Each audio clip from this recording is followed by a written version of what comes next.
बिस्मिल्लाहिर्रहमानिर्रहीम के अस्सलाम वालेकुम, मैं हुमारिया अली, आप देख रहे हैं मेरा चैनल। हॉस्टल की सीसीटीवी फुटेजेस चेक कर लो, साफ पता चल जाएगा कि तारिक बशीर चीमा का बेटा रात को कितने बजे और कितने दिन बाद आया करता था। इस्लामिया यूनिवर्सिटी बहावलपुर जिनसी स्कैंडल को दबाने के लिए जी इस वक्त JIT तश्कील दे दी गई है ताकि मामले को जल्द अज जल्द रफा दफा कर लिया जाए। लड़कियों को जान से मारने की धमकियां देकर चुप करवाया जा रहा है। उनकी फैमिली को कहा जा रहा है कि अगर तुम्हारी बेटियों ने सच बताया, तुम्हारी बेटियों ने सच उगला, तो हम तुम्हें भी नहीं छोड़ेंगे और तुम्हारी बेटियों की ज़िंदगी के साथ साथ पूरे ख़ानदान की ज़िंदगी तबाह बर्बाद कर दी जाएगी, तुम लोगों को मार दिया जाएगा। जो लोग इतने बड़े बड़े सहाफ़ियों को जान से मारने की धमकियां दे रहे हैं, उनको नोटिस भिजवा रहे हैं, उनसे डर नहीं रहे, किसी से नहीं डर रहे, तो सोचें कि वो हमें किस तरह से छोड़ेंगे। हम बहुत ज़्यादा खौफ का शिकार हैं। हमारी तो फौश वीडियोस भी इन दरिंदों के कब्जे में हैं। गलती हुई, अब सारी ज़िंदगी हमें इस गलती को भुगतना पड़ेगा। लड़कियां जी इस वक्त बहुत ज़्यादा डरी हुई हैं क्योंकि उनकी फैमिलीज़ को भी डराने की कोशिश की जा रही है। दूसरी तरफ तारिक बशीर चीमा साहब जो हैं वो सामने आकर सहाफ़ियों को खुलेआम धमकियां दे रहे हैं। ये पहली बार धमकियां नहीं दे रहे, उनका जब भी कोई स्कैंडल बाहर निकलता है तो वो धमकियां देना शुरू कर देते हैं। आपको थोड़ा सा बताती चलूँ कि ये वही तारिक बशीर चीमा है। जब कोविड आया था तो इन्होंने किस तरह से अपनी फैमिली को के लिए पूरी टीम को घर बुला लिया था और उनकी वो वीडियो भी वायरल हुई थी जिसमें लोगों ने बड़ा तान तान किया था। तो सहाफ़ियों को डराना धमकाना, अपने आप को, पाकिस्तान को जो है अपने बाप दादा की जागीर समझना, ये इनके लिए कोई नई बात नहीं है। तो बहावलपुर यूनिवर्सिटी मनशियात और सेक्स स्कैंडल में इतने बड़े बड़े मगरमच्छ जो हैं वो शामिल हैं कि अब बाकायदा जो है लड़कियों को और जो लोग इसको एक्सपोज कर रहे हैं उनको धमकियां मिलना शुरू हो चुकी हैं। जैसे जैसे लड़कियां सामने आ रही हैं, माफिया को बेनकाब कर रही हैं, केस को दबाने के हरबे जो हैं उसके नित नए तरीके इस्तेमाल किए जा रहे हैं और कोशिश की जा रही है कि ये मामला जल्द अज जल्द दबा दिया जाए, ख़त्म कर दिया जाए। वफाकी वज़ीर तारिक बशीर चीमा के बेटे वलीदाद चीमा, ठीक है, इसकी वीडियोस पकड़े जाने की खबरें जैसे ही मीडिया पे आती हैं, जैसे ही इन लोगों का नाम निकल के सामने आता है तो वज़ीर साहब ने प्रेस कॉन्फ्रेंस कर डाली। उन्होंने कहा जी 5 दिन बाद मैं प्रेस कॉन्फ्रेंस कर रहा हूँ क्योंकि मैं सारे मामले की तय को देख रहा था। फिर इन्होंने कहानी सुनाई कि जी मेरा बेटा तो पता नहीं O लेवल्स के बाद बाहर चला गया था। तो आपके बेटे को यहाँ पर पाकिस्तान में आए हुए 5 साल हो चुके हैं, आपका बेटा अभी भी पाकिस्तान से बाहर नहीं है, वो पाकिस्तान का ही शहरी है, पाकिस्तान में ही रहता है। और क्यों सिर्फ आपके बेटे का नाम जो है लिया गया? क्योंकि आपके बेटे की वीडियोज़ बरामद की गई थी, लोगों के पास सबूत थे, आपने वो सबूत मिटा दिए, आपने कुछ लोगों को ख़रीद लिया, कुछ लोगों को धमकियाँ दी और उन वीडियोज़ को जो है लोगों के मोबाइल से डिलीट करवाया गया। 5 दिन इन्होंने लिए, 5 दिन के बाद जो है इन्होंने प्रेस कॉन्फ्रेंस कर डाली। इस वक्त जी मकामी सहाफ़ियों ने ये दावा किया है कि यूनिवर्सिटी में मौजूद माफिया ने अपने मोबाइल ही चेंज कर लिए हैं। ना रहेगा बांस ना बजेगी बांसुरी। जब मोबाइल ही आप चेंज कर लेंगे तो उसमें से किस तरह से पुलिस जो है चीज़ों को रिकवर करेगी? जब FIA को मोबाइल ही नहीं मिलेगा तो वीडियोज़ भाई कहाँ से आएंगी? यानी कि आप लोगों ने देखिए, मुझे एक बात समझ नहीं आती, जैसे स्कैंडल ये सामने आया, ठीक है, जंगल की आग की तरह फैला, हर बंदे ने नोटिस लिया, लेकिन नोटिस लेने के बाद इन मगरमच्छों ने उन लोगों को, उन गंदे अंडों को इतना टाइम क्यों दिया? 2 लम्हे लगते हैं अपना डाटा डिलीट करने में, 2 घंटे लगते हैं अपने नए मोबाइल में हर चीज़ को कन्वर्ट करने में, शिफ्ट करने में। तो इतने इतने दिन का मार्जिन देने का मकसद यही था कि आप लोग उनको बचा रहे थे। आप लोग चाहते ही नहीं थे कि उन दरिंदों के नाम सामने आए। आपने जो है वो जान के ये गंदा खेल खेला। अच्छा जी, अब FIA को कुछ भी नहीं मिला इनके मोबाइल से, लेकिन हॉस्टल में रहने वाली कुछ लड़कियों का कहना है कि हॉस्टल की CCTV भी चेक करनी चाहिए। मेरा ख्याल है अब तो इतना मार्जिन दे दिया पुलिस ने और ये जो हमारे ऊपर के लोग हैं जो इस मुल्क के करता धरता हैं, जिनको इन लड़कियों को पेश किया जाता था, कि CCTV फुटेजेस तो इन्होंने कब की डिलीट कर दी होंगी, CCTV कैमरे भी तोड़ दिए होंगे। अच्छा, आप देखें कि अगर ये CCTV निकल आती है तो पता चल जाएगा कि कौन सी गाड़ी रात को कितने बजे एंटर होती है।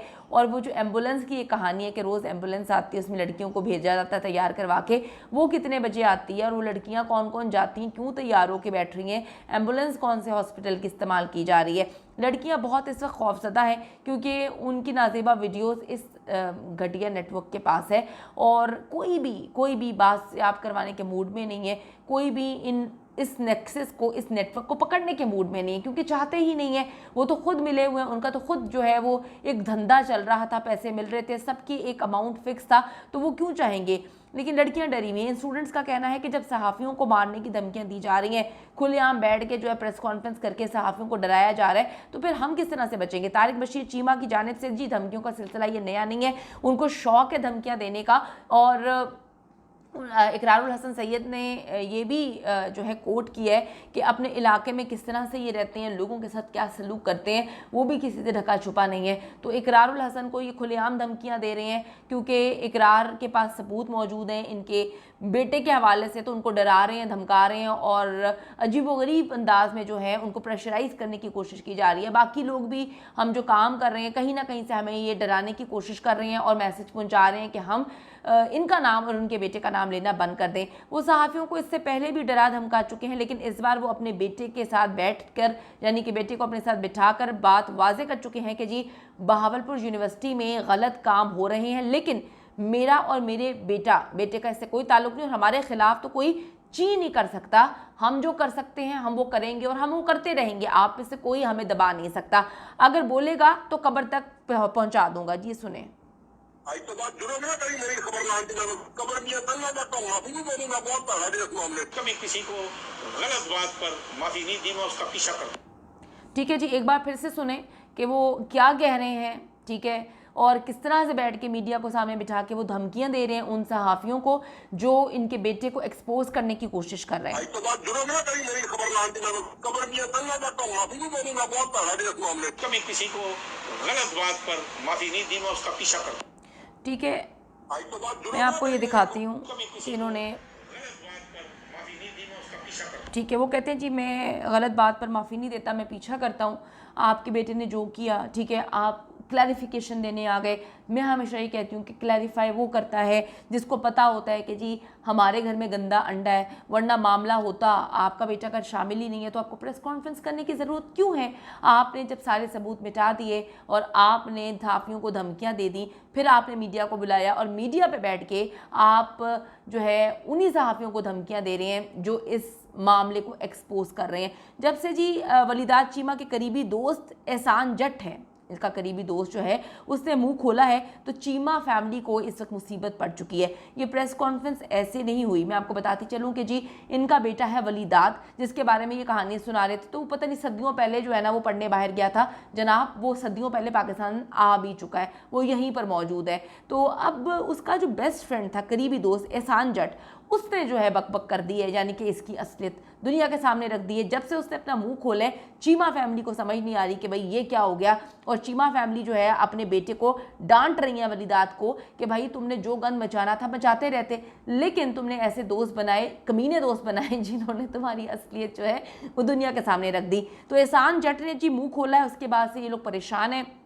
एहसान जट की मुखबरी पर डॉल्फिन पुलिस वाले जो हैं उन्होंने मोबाइल से वीडियोस बरामद की थी। फिर उससे यूनिवर्सिटी के chief security officer Ijaz Shah के मोबाइल पकड़े गए और फिर वीसी तक पूरे नेक्सस को इसके दोस्त की वजह से बेनकाब किया गया है। यानी कि इसके दोस्त के साथ कोई मामला ख़राब हुए जिसकी बिना पर इसके दोस्त ने मुखबरी की और चीमा फैमिली को लेने के देने पड़ गए। यानी कि एहसान जट जो है वो वलीदात चीमा का बेस्ट फ्रेंड था, इसीलिए चीमा फैमिली का नाम बीच में आ रहा है, इसीलिए जो है वो चीमा फैमिली को मुसीबत पड़ी है कि वो प्रेस कॉन्फ्रेंस कर रहे हैं। तो वफाकी वजीर साहब जो हैं वो कहते हैं कि मेरे बेटे को बिला वजह इन्वॉल्व किया जा रहा है, तो बिला वजह तो किसी को कहीं पर भी इन्वॉल्व नहीं किया जाता।